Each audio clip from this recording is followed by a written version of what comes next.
Ninguém consegue fazer tudo perfeito, né? Você é o ornitorrinco que a gente chama, né? É Um pouco verdade. de tudo. O crime geral, né? E o doutor falou a verdade. Você pega um juiz, uma juíza, o assessor do juiz, assessora, que julga no lugar dele. Ele tá lá julgando um monte de coisa. Aparece emissão da posse. A emissão da posse é possessória. E erra também, né? Então, cuidado. Nós temos dois grupos de ações. As possessórias, reintegração, manutenção e interdito proibitório. Se discute a posse. E não há que se falar isso, porque o nosso cliente nunca vai ter a posse, se ele for rematante, o investidor. Nós usamos aqui as petitórias. Emissão da posse, reivindicatória e ação de resgate.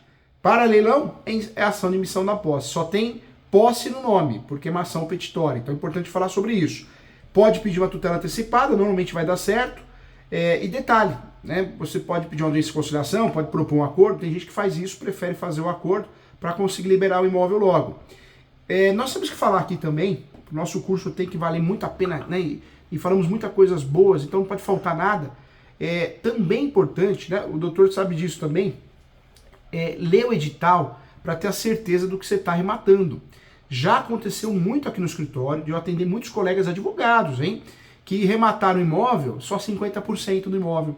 Um advogado tributarista quis entrar nesse mundo de leilões para adquirir o primeiro imóvel para moradia com a família e ele arrematou 50% do imóvel apenas. Ele ficou muito feliz no momento, porque falou, nossa, que pressão, maravilha, só que ele esqueceu de ficar atento que era só 50% do imóvel. Um outro caso no Rio de Janeiro de um cliente, ele arrematou o imóvel em frente à praia, mas não tem vaga de garagem. E alguns imóveis em algumas localidades sem vaga de garagem, alguns apartamentos, tem uma queda de 30%, 40%, 50%, porque não tem vaga, ou a vaga é muito cara, né? A vaga de garagem, ou o estacionamento é muito caro. Nós temos algumas regiões do Brasil que não tem vaga, e deixar na rua é um perigo.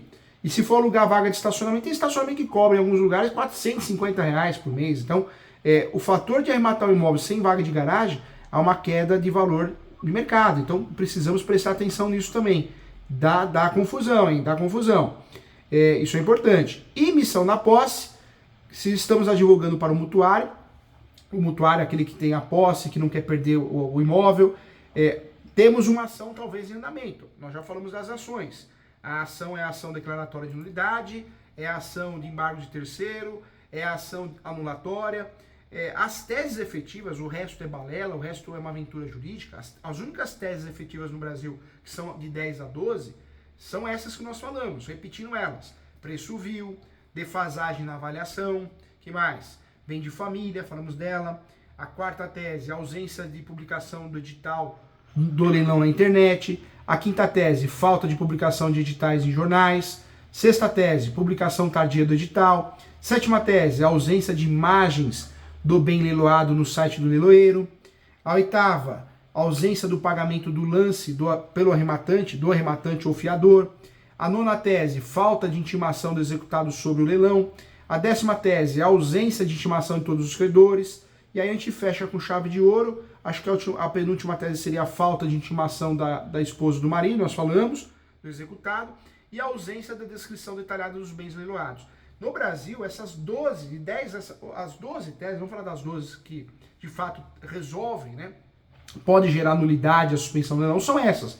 O resto é muito difícil, é praticamente uma aventura jurídica. São poucas teses no Brasil que de fato vão gerar nulidade ou a suspensão do leilão. E poucas ações, porque nós somos de 3, né? Então, o advogado, você está atuando, a doutora está atuando em leilões, já está atuando nessa ação, com uma dessas teses, pode ser cumulativa, né? Pode ser uma, várias. Fizemos uma ação declaratória de nulidade e tinha 4 dessas teses. Então, dá para fazer, pode ser cumulativo, quanto mais melhor. Só que o mundo não para. O arrematante arrematou, passou para o nome dele e fez a ação de emissão de posse. O juiz deu a tutela antecipada. Ou seja, além dessa ação em andamento, o que nós tivemos que fazer?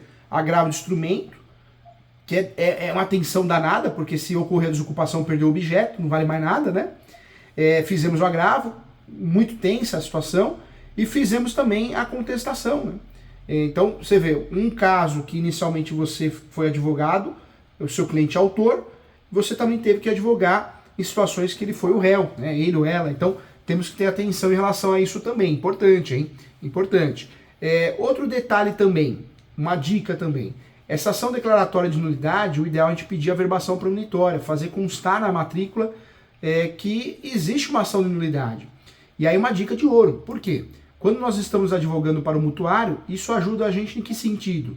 Você sujou a matrícula. E aquele investidor que não tem tanta experiência assim, vai causar um pânico nele. E nele, nela, neles, e aí talvez surja a proposta de acordo. Nós sabemos que essa tatuagem na matrícula, na verdade, se perder a ação, ela cai. Né? Então muda muito, o processo já é público, mas quando estamos advogando para o mutuário, é algo que nós podemos fazer. Quando advogamos para o investidor, é algo que nós temos que alertar ele que nada muda.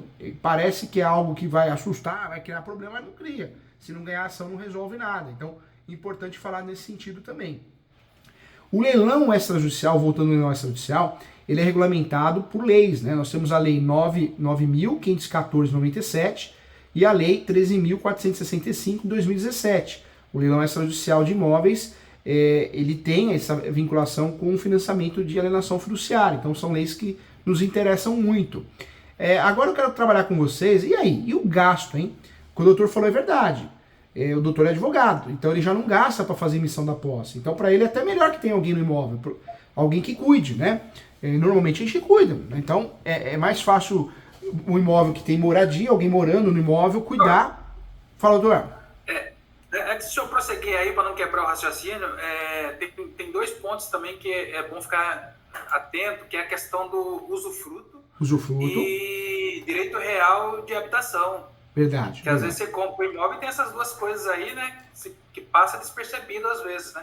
Também, né, doutor? Então, sempre, vamos fazer um checklist juntos aqui, doutor. Ó, vamos olhar sempre a matrícula para ver se é um imóvel integral e não parcial, se é apartamento para ver se tem vaga de garagem, se é apartamento nós temos que analisar se não tem débitos condominiais, qualquer imóvel vamos analisar se não tem débitos IPTU, ITR também, e sempre analisar, igual o doutor falou, é caso de usufruto? Porque se for já atrapalha também, você pode entrar numa fria. E também direito principalmente se você quer o imóvel para revender, né? Para revender. Porque assim, às vezes a situação do usufruto, você vai pagar o imóvel, vai ter que esperar a pessoa falecer lá ou a queda do usufruto, né? É algo que pega muita gente também, né? A pessoa não presta atenção na matrícula ou no edital, não tem informação no edital, só na matrícula, e compra o imóvel com usufruto. Entrou numa fria, né, doutor? Entrou numa fria, vai ter que esperar a pessoa morrer para poder assumir a posse, né? Isso. O doutor falou. Nesse caso não tem emissão da posse, né? Não tem emissão da posse, verdade. Acabou, né? Acabou com o nosso remédio, o nosso instrumento. E o doutor falou a verdade, o direito de habitação também, né? O direito de habitação também é algo que temos que tomar cuidado, porque também para o arrematante também é uma fria, né, doutor? Porque daí você não tem emissão da posse, né? Acabou com a nossa emissão da posse, tem que ficar esperando, né? Meu Deus do céu.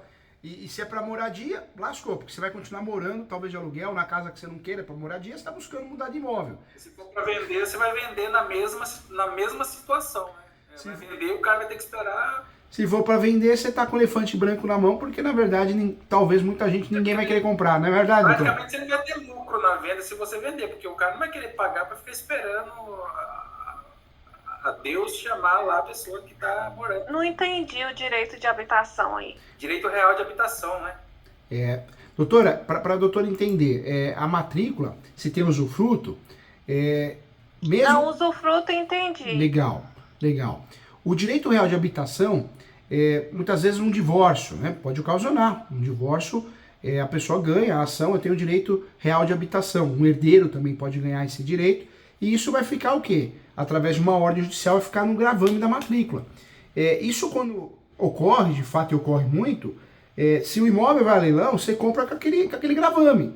Então você compra, mas você não pode fazer emissão da posse, porque o direito de habitação parece até com usufruto. É o direito que a pessoa tem de habitação. O dia que ela morrer, ou ela desistir, ou ela mudar, né, ela ou ele, aí você pode usufruir da emissão da posse, ou entrar no imóvel. Então te amarra, o direito real de habitação te amarra igual ao usufruto, entendeu, doutora? Ah, sim. Entendi. Quando você faz o inventário e o cônjuge tem o direito de ficar no imóvel. Entendi. Entendi. E agora virou moda, né, gente? O juizado gosta de fazer isso, né? Os advogados pedem também, né? Faz o inventário e fala, mas eu sou herdeiro. Principalmente o inventário onde... Mas aí vai estar na matrícula do imóvel. Vai estar na matrícula. Na verdade, não dá pra gente cair num golpe, ser surpreendido, porque vai estar na matrícula do imóvel. Deixa eu adicionar aqui o Alexandre e o Felipe. Felipe, tava ouvindo? Tava dando pra ouvir? E se não tiver, na matrícula vai constar que teve inventário. É importante fazer essa observação, né? Porque às vezes faltou averbar alguma coisa, né? Também por mais que, quando não está averbado, é menos problemático, porque não tem efeito contra terceiros, mas mesmo assim é importante fazer essa observação, senão você vai ter que arrumar um problema ali, vai ter que se defender, vai ter um processo no meio ali para poder você ter a posse, né? De qualquer forma, né? Mesmo que não esteja na matrícula, mas ela vai te atrapalhar de alguma forma. Então é bom estar preparado para isso. Por isso, doutores, vamos combinar. Não dá para arrematar um imóvel no leilão sem fazer o do diligência, né? Tem que fazer. Arrematar um imóvel no leilão é mais complexo que comprar um imóvel no mercado, né? Então, nós temos que fazer o do diligência, tem que fazer o do diligência técnico do leilão, que é o que nós falamos. Tudo que nós falamos aqui, que são as teses, essas teses que vão causar nulidade ou a suspensão do leilão, tem que ser analisado. Então, é um checklist. Por isso, o ideal que você, quando se torna investidor ou advoga em leilões, e o cliente te procura para poder você auxiliar ele nessa arrematação, é fazer esse checklist. Preço vil, defasagem na avaliação, e aí vai. Dentro dessas 12 aí nós vamos incluir as teses que não são teses para uma ação, mas são as teses que vão criar dificuldade. Aí entra direito real de habitação, usufruto, né, doutor? Tudo isso a gente tem que analisar. Uma verbação de um uso capião também, né? Porque, e às vezes a posse, né? Às vezes tem situação, tem leilão de posse também. Tem leilão de posse. Na verdade, leilão de posse. O leiloeiro, gente, cá entre nós, ele quer prestar o serviço, ele quer ganhar os 5% dele. Então, vamos ser sinceros, tem leiloeiro que não escolhe muito não. Caiu na rede de peixe. Opa, você quer leiloar? Daqui, ó, daqui que eu vou leiloar. Já põe lá. Né? É uma realidade. Eu já vi judicial, professor. Eu já vi judicial de posse. Judicial de posse, né? O juiz penhorou lá a posse lá e tocou para leilão, entendeu? E cá entre nós, né? Tem tantos juízes que não faz confusão com posse e propriedade, e faz, porque não conhece o assunto, não gosta do assunto. Então, é o que o doutor falou, você vê, foi parar no leilão a posse. Olha que absurdo, né? Mas acontece. É que o doutor fala, né? A posse ela tem valor econômico, então o juiz achou ali, penhorou e acabou, tchau. Vai embora, né? Vai embora. Não tem juiz que faz inventário de morte por comoriência, sendo que um morreu de manhã, outro à tarde, ou morreu na segunda, outro morreu na sexta. E o juiz passa. Falo isso porque eu atendi um caso aqui que tive que fazer inventário correndo extrajudicial, senão ia gerar multa para a nossa cliente. O advogado fez o inventário por conveniência, o nosso colega errou, claro que errou. Esse colega advogado, senhor, ele fez uma ação, um inventário só, alegou conveniência, mas um morreu no sábado de manhã, outro à tarde. Não foi um desastre, não foi no mesmo momento. Então o advogado errou, o juiz errou também, porque deu a procedência da ação e expediu o formal de partilha. Quem foi descobrir isso? O cartório. Então o judiciário erra muito. E, doutores, o judiciário erra muito por, às vezes, falta de vontade, falta de conhecimento, ou por um acúmulo de serviço absurdo. Então você começa a errar, né? Então tem que analisar esses detalhes, é importante, hein? Vamos fazer um checklist juntos aqui. Estamos advogando para quem arrematou. Tem uma pessoa no imóvel, tem um mutuário, tem um invasor. Nome da ação, emissão de posse, não é possessórias, não é ação reivindicatória, emissão da posse. Quem tá lá dentro do imóvel tem o direito de se defender, contestação. Se o juiz deu a tutela antecipada, o juiz ou a juíza, agrava o instrumento. Vai ficar em cima desse agravo, senão perde o objeto, né, doutor? Aí não adianta nada, né? Perdeu o objeto. Hoje o judiciário tem uma tendência nessas ações de nulidade em converter em indenização. Eu atuei num caso aqui de um engenheiro. O que aconteceu, gente? Ele conseguiu ganhar a ação, ganhamos a ação de nulidade, mas a ação de nulidade ia prejudicar vários moradores, porque era um prédio. Ou seja, quantas famílias iam ser prejudicadas? Então o juiz converteu em indenização. Então mesmo que a gente não queira, o judiciário converte. O doutor Elielson, nota 1000, né? Ser humano incrível. Ele teve o carinho de colocar no chat aqui, gente, ó, o link da venda dos imóveis da Caixa, tá? Então, todos aqui, dá uma olhadinha, printa direitinho. O doutor fez isso com carinho aqui, doutor nota 1000. Então, cuidado, né? Pra gente não errar a ação à medida. Se vamos advogar, então, para o investidor, o que nós vamos fazer? Vamos advogar ou vamos investir? Vamos ser investidores? O cuidado primeiro, acho que é descobrir se o leilão é falso. Não é verdade, doutor? A gente tem que descobrir se a gente começa errado, né? E tá cheio de leilão falso com um site mais bonito que o site do leiloeiro original, né? Eles investem pesado. Depois, ver se tem todas as informações digital, ver se tem a matrícula, ver se tem fotos, imagens do imóvel. Apartamento normalmente não tem, é só do prédio ali, né? Não tem, mesmo porque não consegue entrar no imóvel se está ocupado. mas tem que ter pelo menos uma foto da frente. Isso. E da caixa, normalmente ele tem na frente da fachada ali. Da fachada. Eles não... Ele tem uma certa dificuldade. Professor, aqui nos sites aqui, a maioria não tem fotos. Tem muitos sites sem foto. Você vê, já são teses... Na caixa ele vai ter só a foto da fachada. Se for prédio, vai ter a foto da portaria ali, né? Judicial que eu entro aqui no meu estado. Todos esses sites que, de fato, não tem foto, e são muitos, já é uma tese para você pedir a nulidade. Já é uma boa tese. Por quê? Porque tem que ter foto, tem que ter imagem. E detalhe, outro detalhe que a gente tem que ter em mente, que muito leiloeiro ou coloca a foto errado, porque errou mesmo, ou coloca a foto errado intencional para evitar a nulidade. Então, quando nós vamos arrematar o imóvel no leilão, ou vamos, né, muitas vezes ajudar alguém a arrematar, dar uma consultoria, o ideal é fazer o quê? Entrar no Google Maps. Nem sempre tem, né, também atualizado. Mas o ideal é fazer isso. O doutor faz isso também, doutor? Normalmente, quando os que eu pesquiso, eu já vejo aqui na região. Quando é fora, eu uso o Maps, né? Inclusive, ele tem lá o histórico do imóvel, você consegue ver há quanto tempo está lá, o que foi construído, se tem uma constância em atualização no imóvel, né?